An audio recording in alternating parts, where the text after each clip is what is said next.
گوروں کی بنائی ہوئی ویب سائٹس ہیں ان میں آپ جاؤ جو اوتھینٹک ہیں, وہ بھی اس بات کا اقرار کرتے ہیں کہ روزہ رکھنا انسان کی صحت کے لیے انتہائی ضروری. آپ کو پتا ہے گورے اس پر آ رہے ہیں کہ ہفتے میں 5 دن کھاؤ 2 دن فاسٹنگ. یہ بالکل اسلام ہے. نبی صلی اللہ علیہ وسلم نے ہفتے میں 2 دن روزہ رکھنے کا حکم دیا, سنت ہے پیر اور جمعرات کا روزہ. گورے بھی یہ تحقیق کر رہے ہیں کہ 5 دن کھاؤ 2 دن بولو بھائی ناغا کرو. تو ہوتا کیا ہے کہ جب ہم بھوکے رہتے ہیں وقتی طور پہ کمزوری ہوتی ہے, روزے میں ظاہر ہے کمزوری ہوتی ہے, ایسے فریش نہیں ہو. اثر کے بعد تو ایسے مرجے سے میں دیکھتا ہوں اثر کی نماز میں جو وہاں بیٹھا ہوا ہے تو ادھر بیٹھا ہوا ہے, کوئی کسی پہ اعتراض نہیں کر رہا. اور بعض دفعہ اس میں یہ بھی ہوتا ہے کہ چونکہ بھوک پیاس ہوتی ہے کمزوری, تو کمزوری میں انسان کو غصہ زیادہ آتا ہے. تھوڑا سا چھیڑ دو تو ایسا چھڑے گا پھر وہ کھڑی کھڑی سنائے گا. دیکھیں دودھ کی دکانوں پہ پکوڑوں کی دکانوں پہ افطاری کے وقت میں بڑے پڈے ہو رہے ہوتے ہیں. تو ہوتا کیا ہے وقتی نقصان ہوتا ہے کہ کمزوری ہوتی ہے جسم میں, لیکن ہماری باڈی وہ سارے غلیظ مادے آہستہ آہستہ کھانا شروع کر دیتی, نتھر جاتا ہے جسم. 1 مہینے تک یہ پروسیس جب ہوتا ہے, اس کا سب سے بڑا فائدہ کیا ہوتا ہے, آپ کینسر کی بیماری کو کئی کلومیٹر دور دھکیل دیتے ہیں. کینسر ہے کیا, یہ جو فاضل مادے ہیں نا جسم میں, جو ہماری سیلز کی جو نیچرل ٹوٹ پھوٹ نہیں ہوتی, پھر یہ کہیں سے ادھر سے پھوڑا بن کے نکلا. تو اس کو میں دیسی زبان میں کہوں گا یہ جو پراٹھے ہیں نا جو ضرورت سے زیادہ کھا رہے ہو, یہ پھوڑے بن کے نکلنا شروع ہو جاتے ہیں. وہ جو ہمارے خلیے ہیں جو سیلز ہیں ان کی ٹوٹ پھوٹ غلط طرح سے ٹوٹ پھوٹ ہونے لگتی ہے. بچوں میں کینسر کے امکان کم کیوں ہوتا ہے, ان کی گروتھ ہو رہی ہے. وہ جو کھا رہے ہیں, جب آپ کی ایک عمر تک آپ پہنچ گئے آپ کی گروتھ رک گئی, اب آپ جو اضافی کھاؤ گے وہ بیماری کی شکل میں ظاہر ہوگا. تو روزہ رکھنا یہ کینسر کو بولو بھائی دور کر دے. بلکہ بعض حکیموں کی مستند ذرائع سے ہمیں اطلاع ملی ہے کہ انہوں نے کینسر کا جو علاج کرایا ہے وہ مریض کو بھوکا رکھ کے کرایا. ایسے بھی کینسر کے مریض لا علاج مرض جن کو بڑے بڑے ہسپتالوں نے کہہ دیا کہ یہ ٹھیک نہیں ہو سکتے, ان کو حکیم قبلہ حکیم نے کیا کیا, کھانا پینا چھوڑ دو اس کا. او ایسا بیچارہ سوکھ کے ہڈیوں کا ڈھانچہ, جب دیکھتے نا کہ مر رہا ہے تو 2 قطرے ٹپکا دیے گلوکوز کے, بس مرے نہیں. اس سے کیا فائدہ ہوا ہے کہ وہ جو کینسر کے جراثیم تھے نا وہ بھی آہستہ آہستہ, بھائی ان کو بھی تو یہ پراٹھوں سے ہی وہ بھی تو یہی برگر پیزا جا رہا ہے نا, وہ بھی تو یہی کھاتے ہیں, ان کو بھی خوراک بولو بھائی نہیں ملی, وہ بھی کمزور ہو کے مر گئے. اور جب دیکھا ہے کہ قبلہ حکیم نے کہ یہ بالکل مر گئے ہیں, اب اس کو کھلانا شروع کر دیا. یہ علاج ہوا کرتا تھا پہلے زمانے میں کینسر کا, لیکن یہ بڑا خطرناک ہے, اس میں حضرت جی بھی ٹہل سکتے ہیں جراثیم کے ساتھ. خود یہ جو اتنا بڑا جرثوم ہے یہ بھی چلا گیا دنیا سے, لیکن اس طرح کئی لوگوں کا علاج ہوا ہے. تو اس اسٹیج پہ پہنچنے سے پہلے اگر انسان اپنے آپ کو بھوکا رکھنے کا عادی بنا لے تو اچھا نہیں ہے, کیا خیال ہے؟ تو یہ بہت مفید ہے صحت کے لیے. اور گرمیوں کے روزے زیادہ مفید ہیں کیونکہ اس میں پسینہ نکلتا ہے, پیاس کی شدت بڑھتی ہے, اس میں وہ روزے کے مقاصد جلدی حاصل ہوتے ہیں بنسبت سردیوں کے. یہ آپ کو جسمانی فائدہ ہوتا ہے. ایک جسمانی فائدہ آپ کو کیا ہوتا ہے, ایک اور, آپ میں قوت برداشت بڑھتی ہے. جو کھانے پینے والا آدمی ہے نا ہر وقت اس کو کچھ نہ کچھ چاہیے ورنہ اس کا دل نہیں لگتا. جب آپ کئی گھنٹوں بھوکے رہتے ہیں تو آپ بھوکے رہ کے بھی کام کرنے کے عادی ہو جاتے ہیں. اس کا فائدہ کیا ہوگا کہ آپ اس عادت کو مینٹین رکھ سکتے ہیں پھر پورے سال, کہ یار میں رمضان میں اتنا تھوڑا کھا کے اتنا اچھا چلا ہوں تو اب میں دوپہر کھانا تھوڑا کھا کے کیوں نہیں چل سکتا. تو پورے سال پھر آپ کم کھانے پہ گزارا کر سکتے ہیں. اور اگر کم کھانے پہ آ گئے تو بیماریاں ویسے ہی سارے مسائل ہی زیادہ. کینسر کے بہت بڑے اسپیشلسٹ آئے تھے میرے پاس, الحمدللہ ہر قسم کا طبقہ ہوتا ہے, شاید بیان بھی سن رہے ہو. وہ یو کے میں جو اسپیشلسٹ ڈاکٹر ہیں نا ان کو پڑھاتے ہیں, وہ اس سے اندازہ لگائیں کہ وہ کتنے بڑے ڈاکٹر ہوں گے. تو وہ ملاقات کے لیے آئے کہ میں تو وہ آئے تھے مجھ سے کچھ پوچھنے کے لیے. ہم نے کہا جب اتنے میں ڈاکٹر ہیں تو بجائے ہم سے پوچھیں ہم ہی پوچھنا شروع کر دیں. انہوں نے سوچا ہوگا تو لینے کے دینے پڑ گئے. تو میں نے ان سے ویسے ہی کچھ نالج حاصل کی. میں نے کہا یہ کینسر کی بیماری کی بنیادی وجوہات کیا ہوتی ہیں, کچھ نالج میرے پاس تھی جو میں شیئر کرنا چاہ رہا تھا ان سے. تو انہوں نے بھی وہی بات کی جو عام طور پہ سب کہتے ہیں کہ سب سے بڑی وجہ کینسر کی موٹاپا ہے. موٹاپے کا مطلب کیا, آپ اپنی ضرورت سے زیادہ کھا رہے ہو. اس زمانے میں ہر آدمی اپنی ضرورت سے زیادہ کھاتا ہے. ہماری ضرورت رمضان میں پتہ چل جاتا ہے ہمیں کتنی. کئی بار میں نے خود نوٹ کیا کہ بسا اوقات سحری کا ٹائم کم ہوتا ہے, 2-4 کھجورے کھا کے پانی پیتا ہے انسان اور پورا دن چلتا ہے بڑے آرام سے. اور پھر جب افطاری میں بیٹھتے ہیں 2 پکوڑے پیٹ میں جاتے ہیں. میں نے ان ڈاکٹر سے پہلے کہتے پکوڑے پہ پابندی نہیں لگائیں, پہلے میں پکوڑے کے خلاف میں کوئی تقریر, ہاں اتنا بھی نہیں ہے نا صحت بنانے کے چکر میں آدمی بالکل دلیے پہ آ جائے, کھچڑی پہ آ جائے, یہ بھی غلط ہے یار. کیا کرنا ہے اسی صحت کا بھائی. وہ چائنیز گرم پانی پی کے رہتے ہیں نا زندہ, لمبی لمبی عمریں ہوتی ہیں. میں نے کہا ٹھنڈا پانی پی کے مر جاؤ, یہ بہتر ہے گرم پانی پی کے. گرمیوں میں بھی گرم پانی پی رہے ہیں پاگل لوگ. کیا کرنا ہے ایسے, اتنی بھی ہمیں زندگی سے محبت نہیں ہے بھائی, تمیز سے زندہ رہنا ہے جتنا تمیز سے رہ سکتے ہیں, ٹھیک ہے نا. وہ ہمارے حضرت پر جب کچھ ہے نا, کچھ حضرت نے فتوے بڑے ایسے دیے ہوئے تھے, تو کچھ اس زمانے میں علماء کا قتل بہت ہو رہا تھا, تو حضرت نے گارڈ رکھ لیے. تو وہ اتنا سخت سیکیورٹی کا نظام تھا کہ 24 گھنٹے گارڈ. حضرت نے فرمایا بھائی اس سے تو میں ویسے ہی مر جاتا بہتر, تو اتنے گارڈ مجھے نہیں چاہیے, تھوڑا دماغ ریلیکس ہو. ایسی زندگی کا کرنا کیا ہے جس میں 24 گھنٹے 6 آدمی ہر وقت سر پہ مسلط رہیں. تو کوئی بات نہیں, ہم شہید ہونا پسند ہے ہمیں, لیکن اتنی ٹینشن والی زندگی نہیں چاہیے ہم کو. تو 1-2 باقی گارڈ بگا دیے, صرف 1 یا 2 گارڈ رکھے تھے. پھر تو وہ گارڈ بیچارہ شہید ہو گیا. حضرت کو اس نے بڑے, پھر بھی حملہ ہوا تھا حضرت کے اوپر, وہ گارڈ شہید ہو گیا. خیر, تو اس سے کیا ہوتا ہے, کیا کہہ رہا تھا میں, بات یہاں کہاں سے آ گئی یار. ہاں, تو وہ ڈاکٹر کی بات کر رہا تھا. تو یہ سارے مسائل کہاں سے کھڑے ہوتے ہیں, موٹاپے سے ہوتے ہیں. ساری بیماریوں کی ابتدا کہاں سے ہوتی ہے, موٹاپے کا مطلب کیا ہے, زیادہ کھا رہے ہیں. تو 2 کھجورے کھاتا ہے انسان افطاری کے وقت میں اور پانی پیتا, کیسی کمر سیدھی ہو جاتی کہ نہیں ہو جاتی, 14 توق روشن ہو جاتے ہیں. اس سے پتہ چل جاتا ہے کہ ہمیں زندہ رہنے کے لیے اور چلنے پھرنے کے لیے, باڈی کو رن کرنے کے لیے اتنا کھانے کی ضرورت, بولو بھائی, نہیں ہے جتنا ہم کھا رہے ہیں. تو روزے کا یہ بھی فائدہ ہے. تو میرے بھائی رکھو تو اللہ کے لیے, دنیا کے لیے نہ رکھو, لیکن غریبی میں یہ فائدے بھی انشاءاللہ ہوں گے. نظر تیز ہو جاتی ہے, دماغ صحیح کام کرنے لگتا ہے, قوت برداشت بڑھتی ہے. سب سے بڑی بات یہ کہ اسٹیمنا بڑھانا, یہ تو دنیا میں ہر شخص چاہتا ہے کہ میرا اسٹیمنا بڑھے. ہوتا ہے کہ نہیں ہوتا؟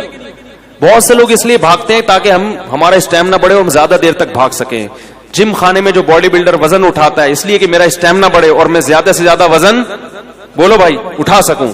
تو اسی طرح یہ بھی تو اسٹیمنا ہے کہ زیادہ سے زیادہ بھوکا رہ سکیں. اور یاد رکھو اللہ نے ہماری باڈی کو ایسا بنایا ہے کہ جس چیز کی عادت ڈالو باڈی اس کے لیے تیار ہو جاتی ہے. کم کھانے کی عادت ڈالو گے نا, باڈی اسی حساب سے اپنے آپ کو سیٹ کر لے گی. ٹھیک ہے اب اسی پہ آ گیا ہوں. جیسے گیس پہ گاڑی لے آؤ نا, ایک دفعہ گاڑی گیس پہ سیٹ ہو جاتی ہے, پیٹرول پہ جھٹکے لیتی ہے پھر وہ, ٹھیک ہے. پیٹرول پہ سیٹ ہے تو گیس پہ لانے میں تو بالکل باڈی کا ایسا ہی ہے کہ باڈی کو پراٹھوں پہ سیٹ کر لو تو پراٹھے پہ سیٹ ہو جائے گی, وہ کافی چائے پہ سیٹ کر لو تو بوتلوں پہ کر لو, برگر پہ کر لو تو برگر پہ. اور اگر ان فضول چیزوں سے بچ کے کم کھانے پہ, اچھی خوراک پہ سیٹ کر لو گے تو باڈی اسی حساب سے اپنے آپ کو سیٹ کر لے گی. یہاں تک کہ آپ دیکھیں صحرائی علاقوں میں بہت کم پانی ہوتا ہے, اللہ اس کم پانی ہی میں ان کی باڈی کی تمام ضرورتیں پوری کر دیتے ہیں. آپ کو عجیب بات بتاؤں میں کہ جو چشموں میں رہنے والے لوگ ہیں, جہاں نہریں دریا ہیں, ان کی باڈی کو پانی کی ضرورت زیادہ ہوتی ہے, صحرائی آدمی کو پانی کی ضرورت کم ہوتی ہے, کیونکہ صحرا کے حساب سے اس کی باڈی ڈھل چکی ہوتی ہے. صحرائی پرندوں کو پانی کم چاہیے اور چشموں دریاؤں میں رہنے والے پرندوں کو پانی, اللہ نے ایسا فلیکسیبلٹی رکھی ہے نا انسان کے جسم میں, وہ اسی حساب. تو روزے میں ہم اسی حساب سے چلیں گے, باڈی اسی حساب سے اپنے آپ کو سیٹ کر لے گی, بشرطے کہ عید پہ آ کے اس کو بیڑا غرق نہ کریں. سمجھ آ رہی ہے بات؟ تو اس لیے یہ ساری بات اس طرف چلی گئی صحت پر. تو بھائی دل جمی کے ساتھ روزے رکھیں اور تراویح کی نماز بھی تسلی کے ساتھ پڑھیں. اچھا, میرا ایک تراویح پر بیان اپلوڈ ہونے والا ہے ابھی میری ویب سائٹ پر. 7-8 سال پہلے ہوا تھا کہ تراویح کی 20 رکعتیں 8 رکعتیں. میں نے اس مجمع میں نہیں کیا, ہر آدمی کو ان چیزوں میں دلچسپی نہیں ہوتی. تو وہ بہت سے لوگ مجھ سے پوچھتے ہیں کہ تراویح 8 رکعت ہے 20 رکعت. تو میں نے وہ جو 8 اور 20 کے دلائل دونوں کا بہت اچھا تجزیہ کیا ہے, اس میں آپ سنیں گے تو انشاءاللہ آپ کو بہت زیادہ علمی معلومات پتہ چلیں گی. تو اس میں پورا تجزیہ کیا ہے قرآن و سنت کی روشنی میں, اصل تراویح کا حکم ہے کیا, کتنی رکعتیں, اور کیا کیا دلائل ہیں, اور جو جمہور کے خلاف جو دلائل دیے جاتے ہیں ان کا اس میں بہت آسان الفاظ میں جواب ہے. یعنی آپ کو زیادہ انشاءاللہ اس میں تو جو بہت سے لوگ کنفیوز ہیں نا کہ کیا ہے صحیح کیا غلط ہے, تو ایک رائے ہے, باقی کسی سے پڈے بازی نہیں ہے بھائی, کوئی 8 پڑھتا ہے کوئی 20 پڑھتا ہے, وہ اختلاف چلا آ رہا ہے, لیکن یہ کہ اس میں جو ہماری رائے کیا ہے, جمہور کی رائے کیا ہے, اور بلکہ جمہور کبھی نہیں, تو یہ تو اجماعی مسئلہ, مجھے تو ایسا ہی لگتا ہے کہ اجماعی مسئلہ ہے, بعد میں اس میں اختلاف ہوا ہے. سمجھ میں آ گئی بات کہ نہیں آ گئی؟ اب ایک آخری بات بتا کے اپنی بات ختم کرتا ہوں. دیکھو بھائی, افطاری کے وقت میں آپ کہیں گے یار ہم دینی باتیں سننے کے لیے آئے اور مولوی صاحب کیا صحت کے ٹوٹکے لے کے بیٹھ گئے. تو بھائی صحت بنانا بھی کس کا حصہ ہے؟ روزے کا ایک بہت بڑا مقصد تھا کہ ہماری صحت بھی اچھی, حکمت ہے نا اس میں, اللہ چاہتے ہیں مسلمان کی صحت اچھی ہو, ایک بہت بڑی حکمت یہ بھی تھی. لیکن روزے جس طریقے سے افطار کیے جا رہے ہیں اس سے صحت اچھی ہونے کے بجائے بیڑا غرق ہو رہا ہے. تو یہ بھی میں سمجھتا ہوں علماء جیسے ڈاکٹروں کی ذمہ داری ہے, علماء کی بھی ذمہ داری ہے کہ وہ ممبر و محراب سے یہ چیز لوگوں کو بولو بھائی بتائیں. ایک مولوی صاحب کو میں نے اپنے گھر بلایا, ان کا روزہ تھا, میرا بھی روزہ تھا, اتفاق سے ہم نے وہ سموسے رکھ دیے. چلو ایک سموسہ اچھا ہوتا ہے, 2 سموسے اچھے ہوتے ہیں, پوری دکان کھا گئے سب. اچھا مجھے اس پہ حیرانگی نہیں ہوئی کہ وہ اتنے سارے سموسے کھا گئے, حیرانگی اس پر ہوئی کہنے لگے میرے پیٹ نہ کچھ خراب چل رہا ہے کچھ دنوں سے. میں نے کہا یار کمال ہے بھائی, جب خراب چل رہا ہے تو اتنے سموسے. تو یہ سبھی کا ہے, وہ تو بیچارے مولوی صاحب نیک آدمی تھے, اتفاق سے وہ ایسا ہو گیا, ورنہ تو سبھی کا یہ حال ہے نا. تو چند ٹوٹکے ہیں, چند چیزیں ہیں, آپ سموسے کھائیں, کوئی منع نہیں ہے, اتنا بھوکا ہوتا ہے تو کچھ بد پرہیزی کی چیزیں بھی چل جاتی ہیں, لیکن 2-3 چیزوں سے نا زہر ہیں وہ. خالی پیٹ کولڈ ڈرنک, بولو بھائی, جب پیاس لگ رہی ہوتی ہے نا اس وقت کولڈ ڈرنک ڈائریکٹ گردوں کو جا کے گردوں میں تیزاب کا کام کرتی ہے, ایسے جیسے گردے بیڑا غرق کر دیتی ہے گردوں کا, بہت جلدی بیڑا غرق ہو جاتا ہے. اسی طرح دوسرے نمبر پہ خالی پیٹ پیاس میں چینی کا پانی, بولو بھائی, چینی کا شربت, یار بول لو نا, نہ پیے چینی کا شربت, نہیں آ رہی بات, چینی کا شربت نہیں پیے. اب وہ مجھے نہیں پیے بے لطیفہ یاد آ رہا ہے, یہ بھی نہیں کریں یہ بھی نہیں کریں, آخر میں آپ پر بولا کہ جاؤ کیا کریں پھر. وہ ایک استانی صاحبہ نے اپنے بچوں کو نا, اسٹوڈنٹس کو, کلاس کے 4تھی کلاس کے بچوں کو سمجھا دی, بیٹا وعدہ کرو ہم کبھی چوری نہیں کریں گے. بچوں نے کہا بالکل چوری نہیں کریں گے مس. بیٹا وعدہ کرو ہم جھوٹ نہیں بولیں گے. جھوٹ نہیں بولیں گے. بیٹا وعدہ کرو ہم کبھی لڑکیوں کا پیچھا نہیں کریں گے. مس ہم کبھی لڑکیوں کا پیچھا نہیں کریں گے. بیٹا وعدہ کرو ہم اپنے ملک پہ جان قربان کر دیں گے مس, کیونکہ ایسی زندگی کو بچا کے کرنا بھی کیا ہے ہم نے, نہ اس میں یہ کرنے دے رہی ہو نہ یہ کرنے دے رہی ہو, تو پھر جان ہی قربان کرنا ہے.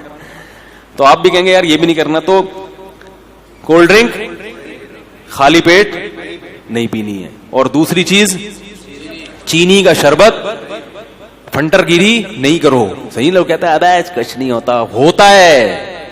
یہ جو شوگر کے ہر دوسرا آدمی مریض بنا ہوا ہے اور ایک لائن لگی ہوئی ہے بیماروں کی, تو یہی کچھ تو ہو رہا ہے. چینی تو وائٹ پوائزن ہے, تو خالی پیٹ یہ زیادہ نقصان دیتی ہے نا, اس لیے کہہ رہا ہوں خالی پیٹ چینی. اسی طرح خالی پیٹ خربوزے, ہیضہ ہونے کا, یہ بہت سے لوگوں کو ڈائریا ہو رہا ہے رمضان میں, خالی پیٹ خربوزے کھا کھا کے شربت پی رہے اس کے اوپر سے. خربوزہ خالی پیٹ کھانے کی چیز نہیں ہے. جب یہ جو ٹائم ہے نا کھانے کا, اس میں روٹی کھاؤ, سالن کھاؤ, بریانی بھی کھا لو, جو ویسے بریانی اچھی چیز ہے, لیکن چلو ہم کوئی حکیم تھوڑی ہیں کہ آپ کو ایک چیز کا وہ کریں, کھا لو, بریانی کھا لیا آپ نے, پیٹ بھرنے کی, جو سموسہ بھی کھا لیا, پکوڑا بھی چلے گا.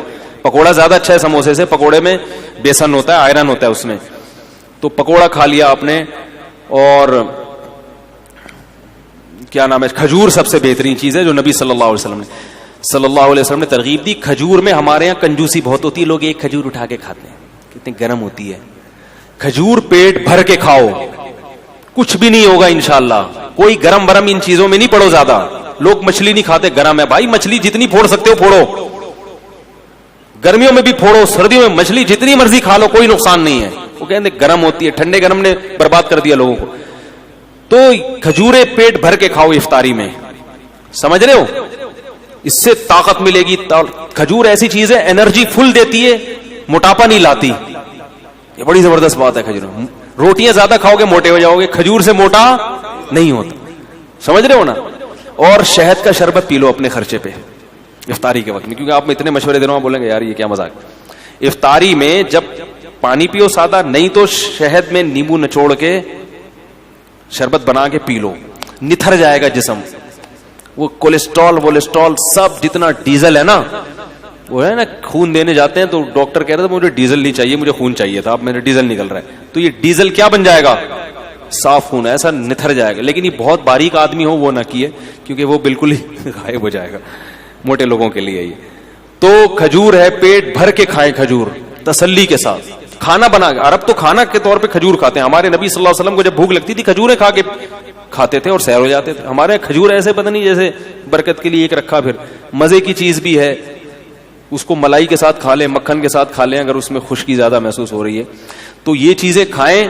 اور رمضان میں ارادہ کر لیں کہ ہم نے اپنی خوراک کا شیڈول ہی چینج کر دینا ہے, اچھی اچھی چیزیں کھا کے, تاکہ انہی چیزوں کا اپنے آپ کو آئل چھوڑ دیں. یہ جو بازاری سرسوں کا تیل ہے اس میں کھانا پکا لیا کریں, اللہ نے اگر پیسے دیے نہیں دیے تو چلو اسی میں پکا کے کھا لیں. لیکن یہ کہ یہ جو چیز ہے نا, اللہ کا واسطہ, افطاری میں کولڈ ڈرنک ہو گئی اور چینی کا شربت ہو گیا, اس کو بالکل کیا کریں, چھوڑ دیں.